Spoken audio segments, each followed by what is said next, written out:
Nós teremos, com a graça e a permissão de Deus, 3 mensagens com esse tema, cultivando as virtudes de Cristo. Uma será hoje, no domingo próximo será à noite, porque domingo estará conosco o pastor Inésio de manhã. E no domingo, dia 12, ainda pela manhã, queremos, com a graça de Deus, trabalhar esse tema. Por que cultivando as virtudes de Cristo? Porque o que vamos ver aqui hoje sempre foi ensinado por Jesus e foi vivido por Ele. E são virtudes que eu e você não podemos ter em nós mesmos. É claro que com algum esforço, algumas pessoas podem manifestar isso, mas muitas vezes podem ser só atos externos e não realmente como resultado de uma ação do Espírito de Deus na vida da pessoa. Então, o que nós queremos é que você entenda que essas virtudes, ainda que não existam em você e em mim, por natureza, porque somos homens, e quando eu falo homens, eu estou me referindo ao ser humano, falhos, e a nossa natureza seja carnal, essas virtudes devem ser cultivadas e só podem existir em nós através de Cristo. Então, é esse o propósito da mensagem, essas 3 mensagens. Primeira virtude é que o amor deve ser sem hipocrisia. É o que diz o capítulo 12 de Romanos, versículo 9, a primeira parte do verso. E alguns textos do Novo Testamento nos ajudam a entender isso melhor. A primeira epístola de Pedro, se você quiser, ouça só, se não, presta atenção, se não, acompanhe. 1 Pedro 1, 22 diz assim, Pedro está dizendo, tendo purificado a alma, e é importante dizer que quando Pedro fala de alma, tudo indica que ele está se referindo ao que nós chamamos de espírito e que Paulo era o que nós podemos chamar de tricotomista.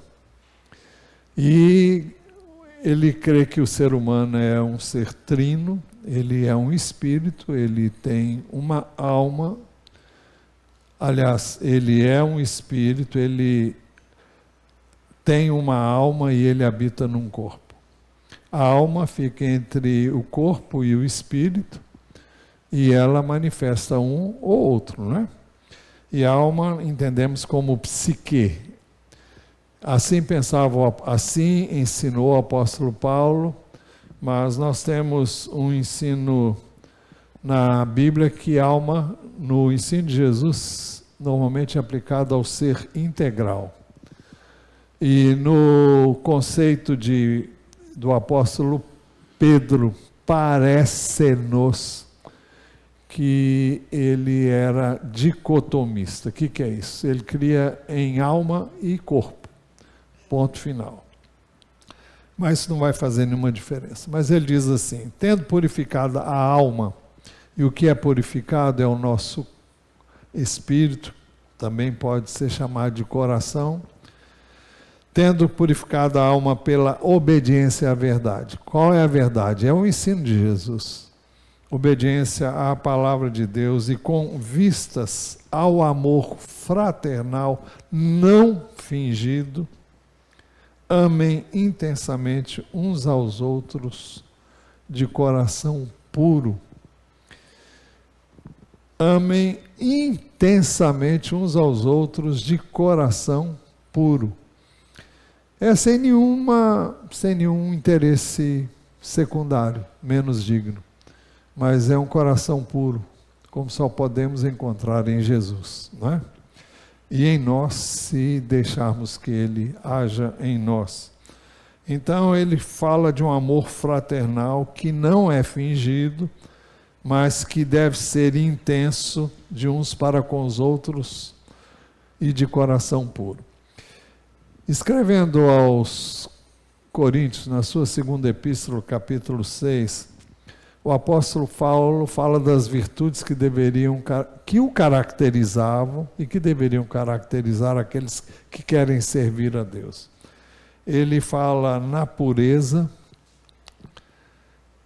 no saber, na paciência, na bondade, no Espírito Santo, e depois ele diz, no amor não fingido. No amor não fingido. Escrevendo a Timóteo, na sua primeira epístola, ele diz assim, olha, o objetivo desta demonstração, é uma referência à sua epístola, é o amor que procede de um coração puro. Ele está se referindo a si mesmo, de uma boa consciência e de uma fé sem hipocrisia. A hipocrisia não deve ter espaço em nossas vidas. Eu sugiro a você que você não fique procurando o texto, porque senão você vai perder o fio da meada aqui. Preste bem atenção, que eu vou ler o texto, se você prestar atenção no texto. Agora, se você é ágil, então tudo bem. E o último texto relacionado a isso é de Jesus. Jesus é o maior exemplo de amor contínuo e verdadeiro. Ele estava prestes a ir à cruz e a morrer por nós. Então, o apóstolo João, que escreveu o evangelho que leva o seu nome, ele diz assim, Jesus, tendo amado os seus que estavam no mundo, amou-os até o fim. E quem são estes que ele amou até o fim? Os mesmos discípulos que pisaram na bola com ele, os mesmos discípulos que na última hora o abandonaram, fugiram. Um o traiu, o outro negou, e nem por isso ele deixou de amá-los. Em nenhum momento você vai ver nenhum vislumbre de sentimento menos digno no coração de Jesus. E João diz, Jesus, tendo amado os seus que estavam no mundo, amou-os até o fim. E você vai dizer, mas ele ainda não tinha ido à cruz? Sim, mas o João escreveu isso depois que ele foi à cruz. Então, ele quando falou até o fim, é até o fim mesmo. A segunda virtude é, odeiem o mal e apeguem-se ao bem. Eu e você devemos odiar toda forma de mal, seja ela em qualquer circunstância. O mal não deve existir em nossos pensamentos e ações, embora a carne ela se levante sempre para desejar o mal para quem pisa na bola com a gente, ou quem nos maltrata, nos persegue, nos pratica qualquer ato de injustiça contra nós. Odeiem o mal e apeguem-se ao bem. É algo que nós temos que entender, que o mal nunca tem espaço na nossa relação com Deus e não deve ter espaço na nossa relação uns com os outros. Nós estamos lendo recentemente na Bíblia, acompanhando a leitura bíblica anual, que fazemos diariamente, com a graça de Deus. E nós temos visto que todas as vezes que alguém intenta mal, aliás, fica feliz com o mal que Deus traz sobre alguém que até então era inimigo e que perseguiu o povo de Deus, e Deus deixa muito claro que ele se arrepende, sim. Deus Deus está trazendo justiça dele sobre alguém. Mas se eu ficar feliz com a justiça de Deus que está afligindo aquela pessoa, Deus tira essa punição que Deus está trazendo. Porque eu me alegrei no mal que está sendo, que acometeu aquela pessoa. Agora, por que o mal veio? Porque aquela pessoa praticou injustiça, mas eu não tenho que me alegrar. Porque isso não é a característica de Deus. Você vai dizer, mas ele trouxe o mal sobre aquela pessoa. Sim, trouxe porque ele é justo. Mas quando ele traz o mal para arrependimento e não para destruição. Então nós temos que entender isso. Apeguem-se, odeiem o mal e apeguem-se ao bem. No livro de Provérbios, no capítulo 8, nós temos uma personificação da sabedoria. E a personificação da sabedoria, eu vejo basicamente que é aquilo que Deus é na sua essência, não é? Porque a sabedoria a que ele se refere não é do homem, é a sabedoria de Deus. Então, Provérbios 8:13 diz assim: o temor do Senhor consiste em odiar o mal. Se há uma coisa que eu e você temos que odiar, é o mal. Eu odeio a soberba, a arrogância, o mau caminho e a boca que fala coisas perversas. A boca que se abre para proferir o que é mal. Então, eu tenho que odiar essas coisas. Aliás, eu acho, se não estou enganado, a única coisa que eu tenho que odiar é o mal. Salmo 97, verso 10 diz assim: vocês que amam o Senhor odeiam o mal. Ele protege a vida dos seus santos e os livra das mãos dos ímpios. Vocês que amam o Senhor odeiam o mal. Se você ama o mal, ele vem sobre você.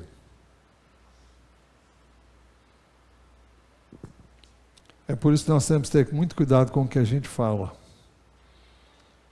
Porque quando você fala, você traz aquilo para você.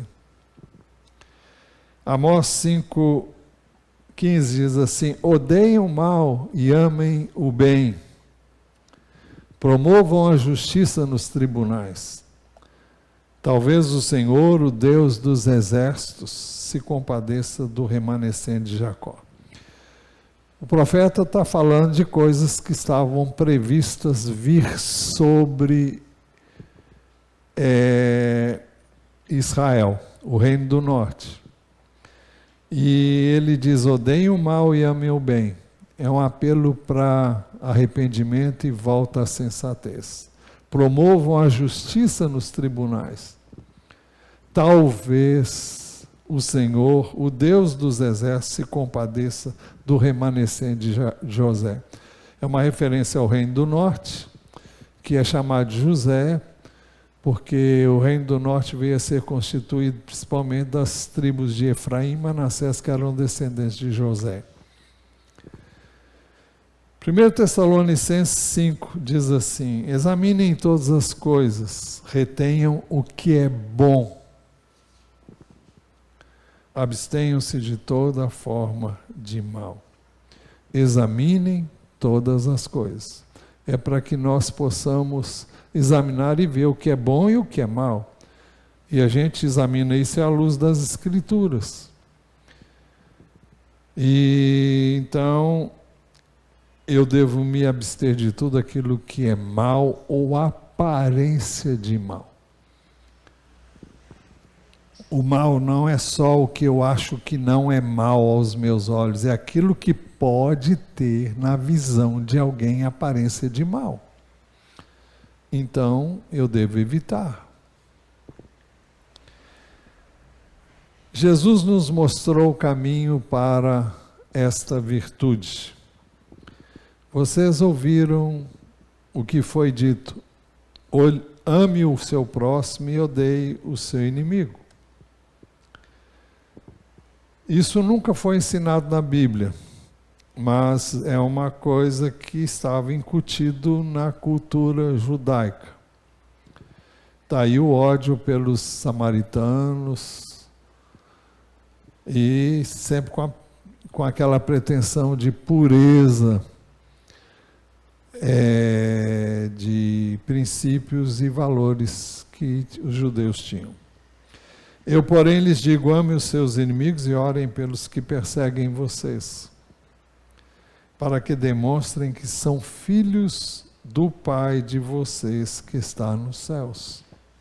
Porque Ele faz o seu sol nascer sobre maus e bons, e vir chuva sobre justos e injustos. Porque se vocês amam aqueles que os amam, que recompensa terão? Os publicanos, isto é, os pecadores, também não fazem o mesmo?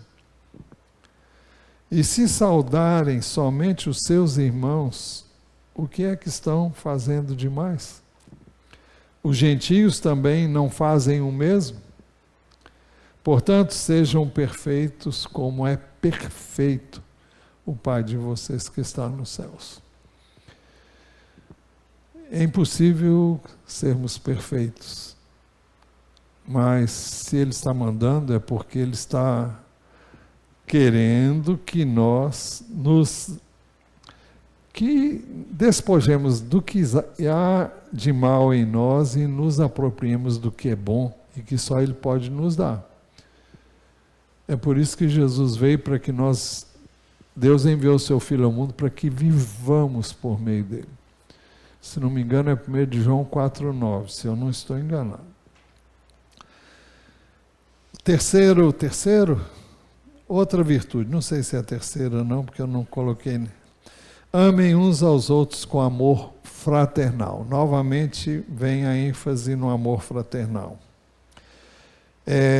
A TB, tradução brasileira, diz assim: em amor fraternal, sede afeiçoados ternamente uns aos outros. Em amor fraternal, sede afeiçoados ternamente uns aos outros. Fala de ternura, fala de afeto, isso fala de bons modos, isso fala de bons tratos, fala de cortesia, fala de gentileza, fala de amabilidade. Eu sei que às vezes os irmãos vivem as turras, né? Eu lembro que era criança e eu já falei isso aqui mais de uma vez. Eu sempre ia para um lugar que a gente chamava de fazenda. Quando eu cresci, eu vi que era uma chacrazinha, mas para mim aquilo era uma fazenda, porque era uma imensidão. A gente andava lá, era grande relativamente, mas não é o que considera-se hoje uma fazenda. Mas sempre eu passava as férias lá, e eu tinha 2 primos que eram gêmeos, e eles viviam as turras, um com o outro, brigando. E quando um de nós brigava com um deles, sai de baixo, porque o outro vinha com toda a fúria contra você. Então, amor fraternal é aquele amor que no final é o que prevalece, pelo menos deve prevalecer. Eu sei de pessoas que se odeiam, bom, existe isso em todos os relacionamentos. Mas normalmente uma família sadia não é assim que acontece, não é? Então, em amor fraternal, sede afeiçoados ternamente uns aos outros. 1 Tessalonicenses 4, verso 9 diz assim: quanto ao amor fraternal, não há necessidade que eu lhes escreva, porque vocês mesmos foram instruídos por Deus a amar uns aos outros.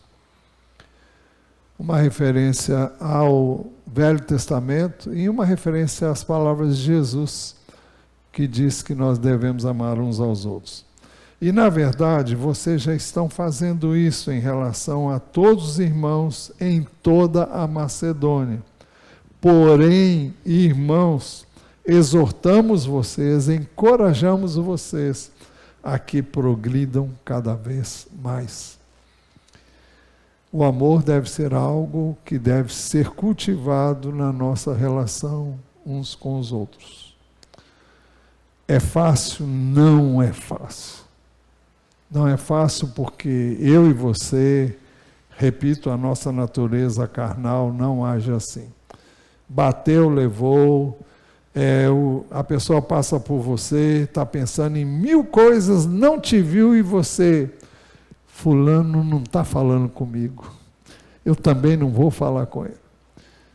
E é uma coisa totalmente errada, porque nós não sabemos o que vai no coração da pessoa, não sabemos se ela está passando por um momento difícil, se ela está enfrentando um problema grande demais, ou se ela nem viu. Se for eu, então, misericórdia. Eu chego aqui, a irmã Débora senta sempre aqui atrás. Às vezes eu não vejo a irmã Débora. Alguém vai dizer, como não vê? Não vejo.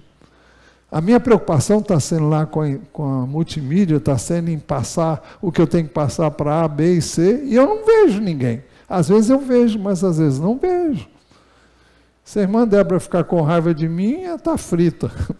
Porque, aliás, eu que estou frito, né? Bem, hoje eu cumprimentei ela. Ela está acordada, ela está dormindo.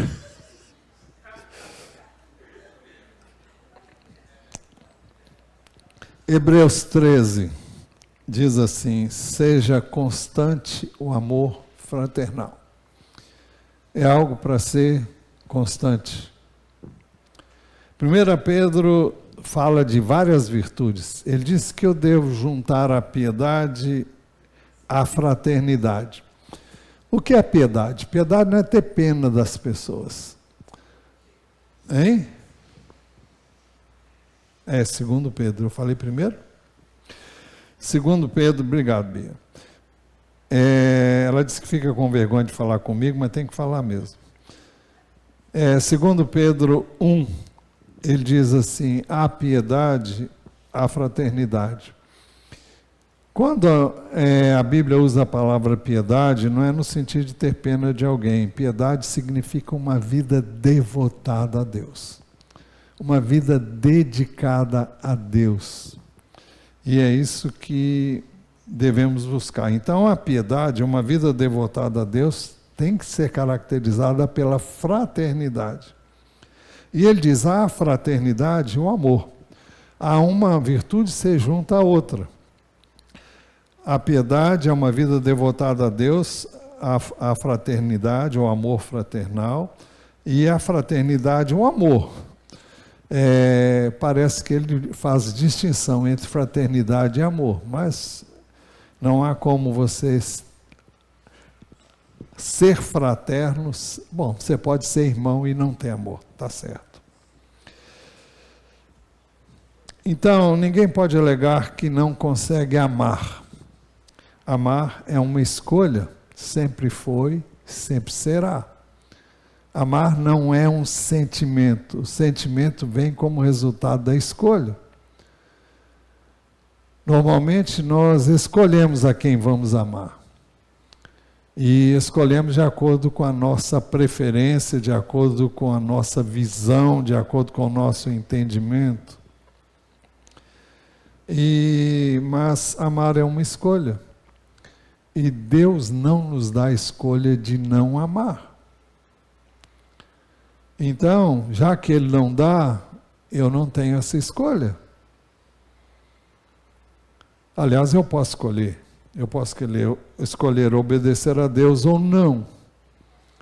Mas o bom senso recomenda que eu escolha amar. Amar, então, é obedecer. O Senhor não nos manda fazer nada sem nos capacitar. Romanos 5 diz assim: justificados, pois, mediante a fé, temos paz com Deus, por meio de nosso Senhor Jesus Cristo, pelo qual obtivemos acesso pela fé a esta graça na qual estamos firmes e nos gloriamos na esperança da glória de Deus. E não somente isto, mas também nos gloriamos nas tribulações, sabendo que a tribulação produz a perseverança produz a experiência, e a experiência produz esperança.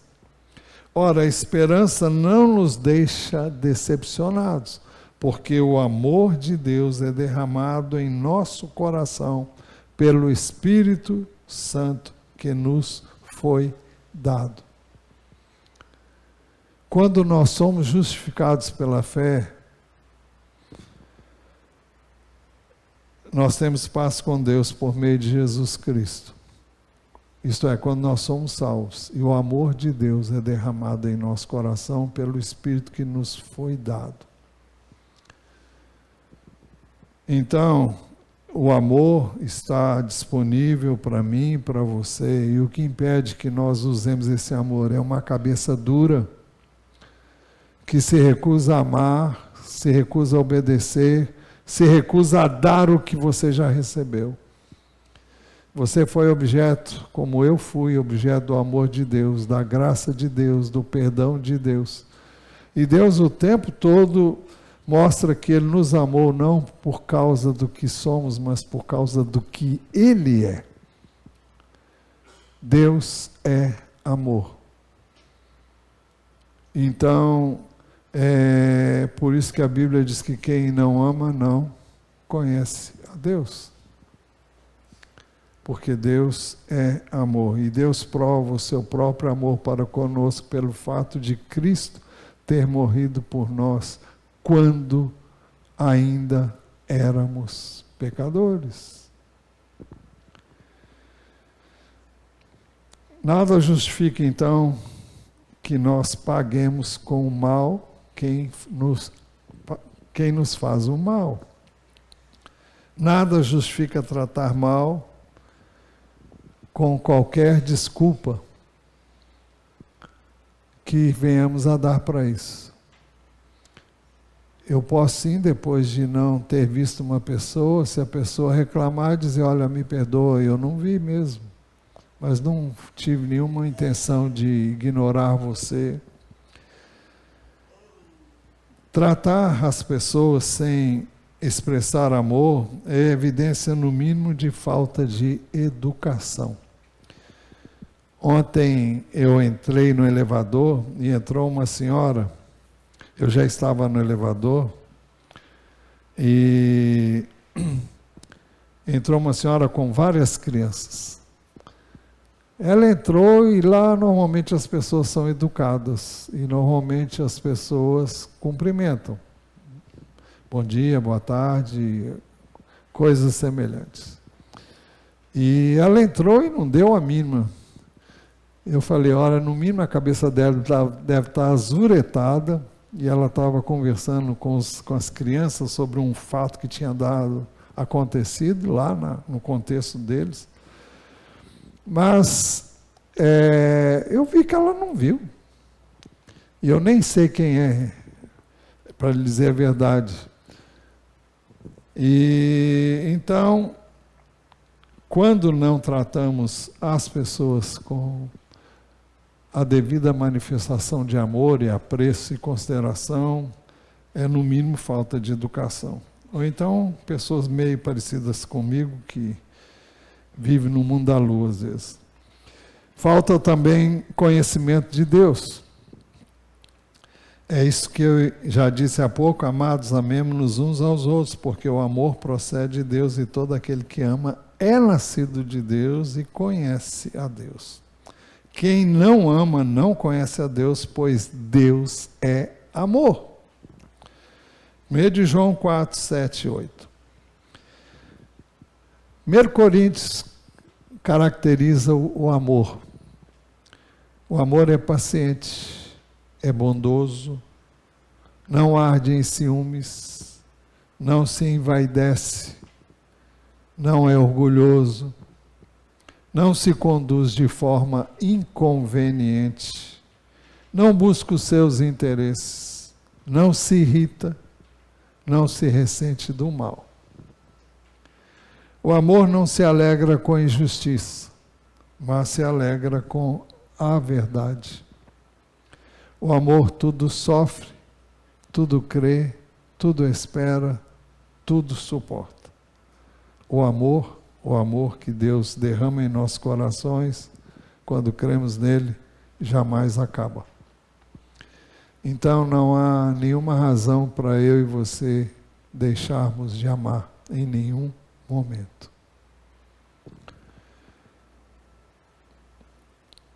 Jesus é o nosso parâmetro de amor, é o nosso paradigma, é o nosso modelo a ser imitado. João 15 diz: o meu mandamento é este, que vocês amem uns aos outros assim como eu os amei. Não é como eu acho, é como Jesus nos amou. E Ele amou de forma incondicional. De forma incondicional. Ninguém tem maior amor do que este, dar a própria vida pelos seus amigos. E foi o que Jesus fez.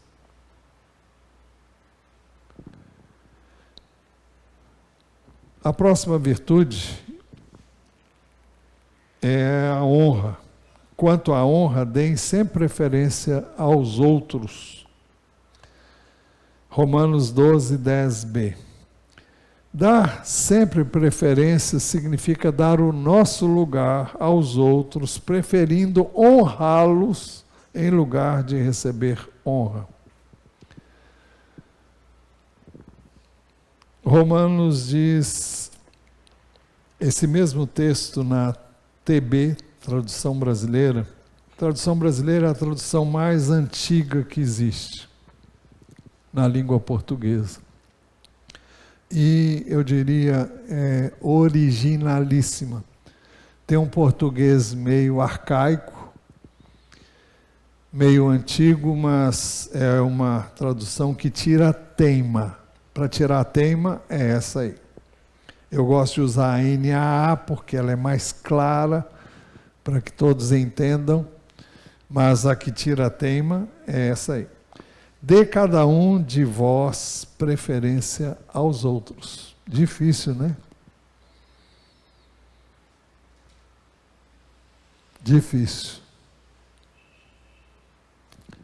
Eu soube que certa vez nós tivemos um encontro aqui na igreja, foram convidadas várias pessoas e na hora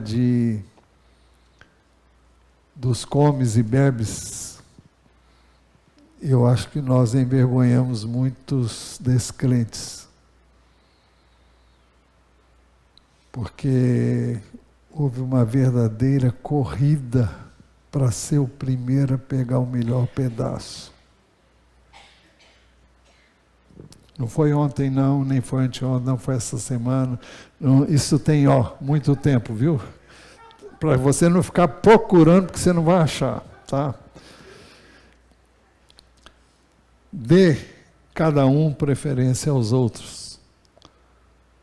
Filipenses 2:3 diz: não façam nada por interesse pessoal ou vaidade, mas por humildade, cada um considerando os outros superiores a si mesmos. Não significa que você vai dizer, eu sou um zero à esquerda. Não é isso, não. Só pode fazer isso quem estiver bem consigo mesmo. Você só pode dar o seu lugar para outros se você souber o valor que você tem diante de Deus. Então, normalmente é uma atitude de quem sabe o quanto é objeto do amor de Deus. E Jesus foi a maior expressão do amor de Deus. E Jesus foi à cruz em seu lugar, em meu lugar, em nosso lugar. Não façam nada por interesse pessoal, vaidade, mas por humildade, cada um considerando os outros superiores a si mesmo. Romanos 13, 7 diz assim: paguem a todos o que lhes é devido. A quem tributo, tributo. A quem imposto, imposto. A quem respeito, respeito. A quem honra, honra. Nós devemos ter a coragem de honrar uns aos outros. Inicialmente no meu ministério aqui, eu tive muita dificuldade de honrar as pessoas, porque eu tinha receio que elas se ficassem todas cheias de si mesmas, e é um perigo que a gente corre mesmo, né? Mas eu aprendi que a gente precisa honrar as pessoas. E a Ana Bia é uma pessoa que incentiva muito isso também, e preza muito isso. Mas eu sempre tive essa preocupação. E se a pessoa ficar cheia de si? Bom, é um risco que corre, né? Mas nós temos que tratar as pessoas com respeito. O respeito que eu gosto e que eu quero, com o qual eu quero ser tratado, então eu devo tratar as pessoas. É muito ruim ser tratado com desrespeito. E você precisa estar muito bem diante de Deus para você suportar isso e saber retribuir com o bem. Provérbios 27, 21 diz assim: como o crisol prova a prata e o forno prova o ouro, assim o homem é provado pelos elogios que recebe. É difícil você receber um elogio e não ficar cheio de si. Então você é muito mais provado quando você é elogiado do que quando não é. Eu digo para você, eu tenho pavor de ser elogiado. Eu antes tinha muita dificuldade de aceitar qualquer tipo de honra que me fizessem, porque eu nunca quis aceitar, nunca gostei de aceitar, mas eu aprendi a aceitar um elogio na porta. Quando alguém elogia, eu falo, glória a Deus, não é comigo, não tem nada a ver comigo. Acho interessante, às vezes as pessoas, depois que eu saio daqui, já aconteceu algumas vezes, não acontece todo dia, mas algumas pessoas querem me dar um abraço. Eu sei que não estão me abraçando. Na mente delas, elas podem estar me abraçando, mas eu sei que elas não estão me abraçando por causa do que eu sou, é por causa do que o Senhor conseguiu ser em mim. Então, eu sei que eu já entendo, já sei, já aprendi, foi muito difícil chegar a esse ponto, mas eu creio que eu já cheguei. E eu sei, as pessoas quando gostam do que ouvem, e é Deus falando mesmo, então elas ficam empolgadas. E muitas têm dificuldade de fazer a distinção entre o homem, o ser humano e Deus. Mas eu aceito e dou a Deus o que é devido a Ele. Jesus nos ensinou acerca dessa virtude, servindo Ele mesmo como exemplo a ser imitado. Em Marcos 10, a partir do verso 43, os versos anteriores falam de um tempo em que ele vinha discutindo os discípulos vinham discutindo entre si quem era o maior. E nesse contexto também, João e Tiago, irmãos, pediram a Jesus que no reino dele eles pudessem sentar-se um à sua direita e outro à sua esquerda, ou seja, estavam pedindo uma posição especial. Mas Jesus disse, olha, depois de dizer que é comum esse pedido no contexto humano e no contexto social, mas ele disse, mas entre vocês não é assim. Pelo contrário, quem quiser tornar-se grande entre vocês, que se coloque a serviço dos outros. Então, grande não é quem aparece, é quem serve. E quem quiser ser o primeiro entre vocês, que seja servo de todos. Se você quer se notabilizar, notabilize-se por servir. Pois o próprio Filho do Homem não veio para ser servido, mas para servir e dar a sua vida em resgate por muitos. Então, grande diante de Deus é quem serve. Isso significa que muitos não aparecem porque estão servindo. Aos olhos de Deus, essas pessoas são grandes. Não é quem aparece que é grande, é quem serve mais. A nossa vida só tem sentido se nós servimos uns aos outros. Por isso, o objetivo de Jesus era servir. Pois o próprio Filho do Homem não veio para ser servido, mas para servir e dar a sua vida em resgate por muitos. Outra virtude, quanto ao zelo, não sejam preguiçosos. Romanos 12, 11 traduz na tradução na nova tradução na linguagem de hoje, diz assim: trabalhem com entusiasmo e não sejam preguiçosos. Sirvam o Senhor com o coração cheio de fervor. Jesus também é o nosso exemplo quanto a esta virtude. O serviço verdadeiro é prestado em obediência. Ninguém pode servir se não servir em obediência. Porque se você fizer o que acha que deve, não aquilo que lhe foi ordenado para fazer, você não é servo. Você está na posição de quem manda. E Jesus não veio com essa posição. Jesus veio como servo. E a Epístola aos Filipenses diz que ele veio como escravo. Escravo não tem vontade própria. E Jesus veio como alguém que veio como escravo. Alguém que tem vontade, mas a vontade dele morreu quando ele veio aqui.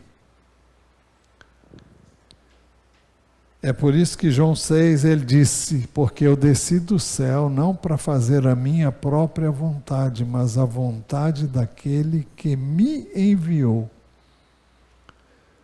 Então, o serviço verdadeiro é prestado em obediência, e Deus abençoa por causa da obediência.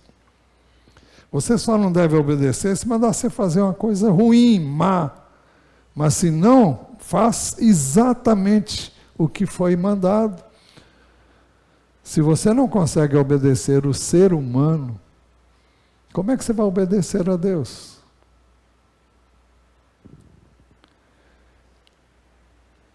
E, caminhando para o final, sejam fervorosos de espírito, servindo o Senhor.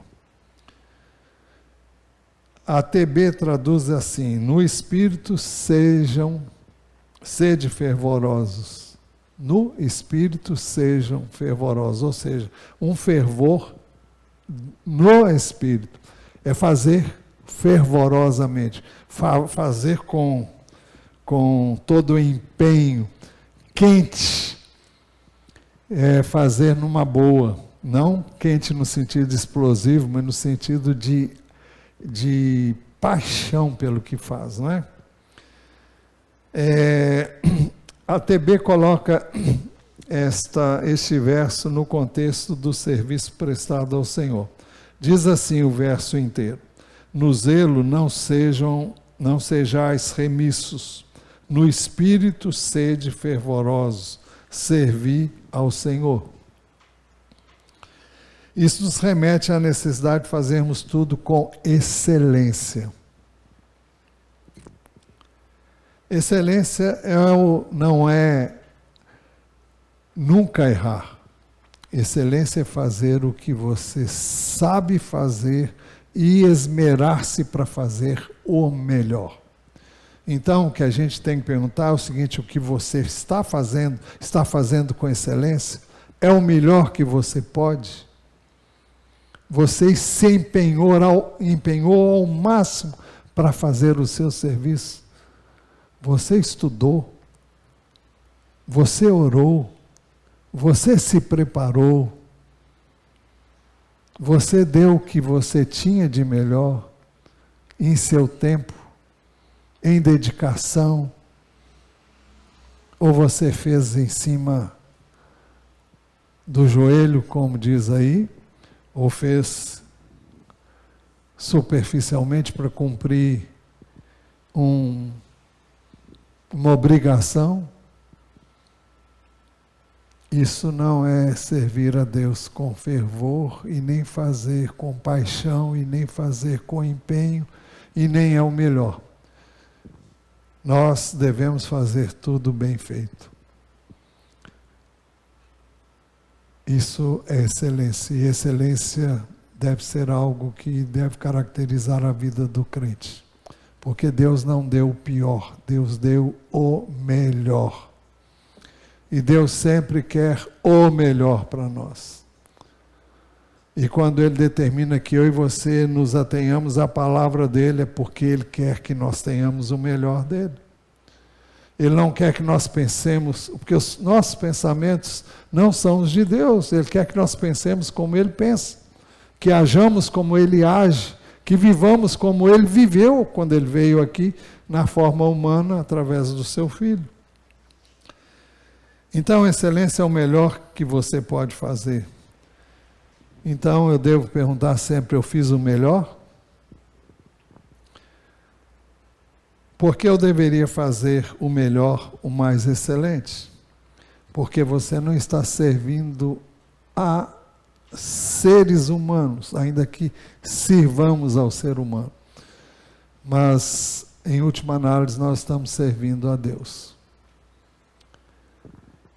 Colossenses 3,17 diz assim: tudo que fizerem, seja em palavra, seja em ação, façam em nome do Senhor Jesus, dando por Ele graças a Deus Pai. Você tem que agir e fazer tudo em nome de Jesus, como Jesus faria. Você deve buscar conhecer a mente do Senhor para poder fazer exatamente o que Ele faria neste caso. Há um livro que todos deviam ler.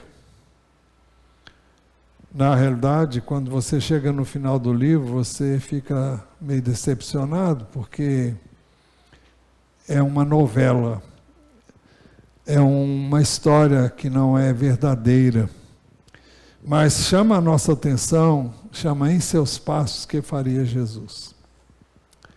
E é uma preciosidade.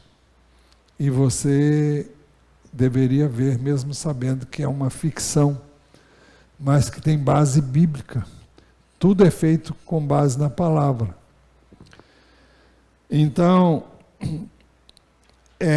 o texto de Colossenses 3,17 diz: tudo que fizerem, seja em palavra, seja em ação, façam em nome do Senhor Jesus, dando por Ele graças a Deus Pai.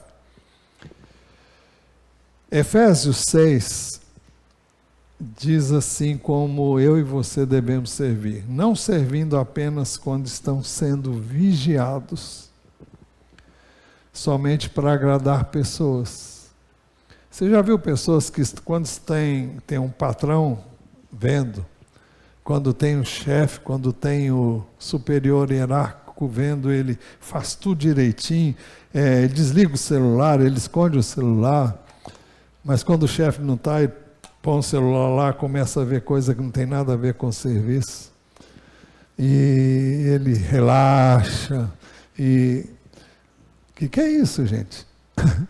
Isso é muito comum no incrédulo, mas não é pertinente com o crente em Jesus. Não servindo apenas quando estão sendo vigiados, somente para agradar pessoas, mas como servos de Cristo, fazendo de coração a vontade de Cristo, a vontade de Deus. Sirvam de boa vontade como se estivessem trabalhando para o Senhor e não para as pessoas. Sabendo que cada um, se fizer alguma coisa boa, receberá isso outra vez do Senhor, seja servo ou seja livre. Então é algo que nós temos que pensar sempre: o que eu estou fazendo, não estou fazendo para agradar a quem quer que seja, estou agradando a Deus. É claro que quando eu agrado a Deus, eu agrado aqueles que são de bem, e vou desagradar os que são do mal.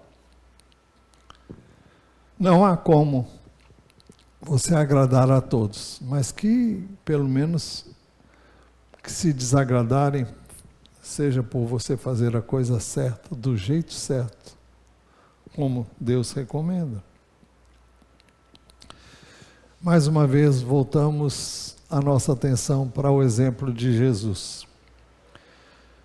O nosso serviço deve ser prestado com fervor e dedicação. João 4:34. Jesus lhes declarou: uma comida tenho para comer que vocês não conhecem. A minha comida consiste em fazer a vontade daquele que me enviou e realizar a sua obra. Aliás, eu acho que eu acrescentei aqui alguma coisa. Jesus lhes declarou: a minha comida. Ele, no verso anterior, é que ele disse: eu tenho uma comida que vocês não conhecem. Alguém perguntou: mas terá alguém trazido comida para ele? Porque eles tinham ido comprar comida na cidade. Jesus lhes declarou: a minha comida consiste em fazer a vontade daquele que me enviou e realizar a sua obra. A minha comida consiste em fazer a vontade daquele que me enviou e realizar a sua obra. Esse era o alimento de Jesus, a vontade do Pai, e fazer o que Ele mandou ele fazer. Que Deus nos ajude a viver isso. Devemos cultivar as virtudes de Cristo. Primeiro, o amor sem hipocrisia. Jesus, tendo amado os seus que estavam no mundo, amou-os até o fim. Segunda virtude: odeiem o mal e apeguem-se ao bem. E Jesus diz: sejam perfeitos, como é perfeito o Pai de vocês que está nos céus. Outra virtude: amem uns aos outros com amor fraternal. E Jesus disse: o meu mandamento é este, que vocês amem uns aos outros como eu os amei. Quanto à honra, deem sempre preferência aos outros. Jesus nos ensinou, dando o exemplo: pois o próprio Filho do Homem não veio para ser servido, mas para servir e dar a vida em resgate de muitos. Quanto ao zelo, não sejam preguiçosos. Jesus disse: portanto, sejam perfeitos, como é perfeito o Pai de vocês que está nos céus. O texto diz: sejam fervorosos de espírito, servindo ao Senhor. Nosso serviço deve ser prestado com fervor e dedicação. A minha comida consiste em fazer a vontade daquele que me enviou e realizar a sua obra.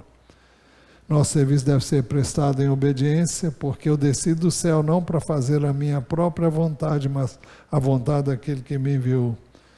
Servir deve ser o meu objetivo, pois o próprio Filho do Homem não veio para ser servido, mas para servir e dar a sua vida em resgate por muitos. Tudo que fizermos deve visar tão somente a glória de Deus. Mateus 5, verso 16 diz: assim brilhe também a luz de vocês diante dos outros, para que vejam as boas obras que vocês fazem e glorifiquem você? Não, e glorifiquem o Pai de vocês que está nos céus. É Ele que tem que ser visto, não é você. As pessoas têm que ver que você tem algo que elas não têm. Elas precisam ver que o seu comportamento não é igual ao dos outros. Ai, se eu falhar, peça perdão. Olha, não é o que eu devia ter feito. Eu falhei, eu errei, eu pequei, me perdoa, porque não é isso que o meu Deus quer.